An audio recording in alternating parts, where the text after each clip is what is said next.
Happy Sunday everyone. Kain tayo guys. Yung aming ulam is better than ever. Ulam namin margoso tsaka kape. So dahil linggo ngayon, wala tayong vlog. Magcha-challenge kami guys. Kung sinong madaming kumain ng ampalaya na hindi mapapaitan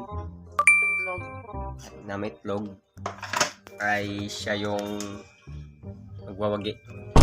Niya yung guys, yung ampalaya. So subukan natin kung kaya niya bang kainin yung ampalaya. Let's go. Ha? Diba? Kana? Ano?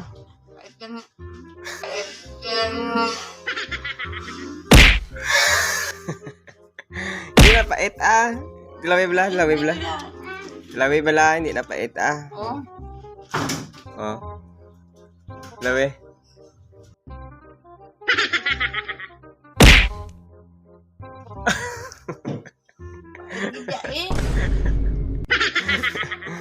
So ayan guys, hindi niya kinaya yung pagkain ng ampalaya kasi ay bitter siya. So hindi siya nakapasa sa ating challenge.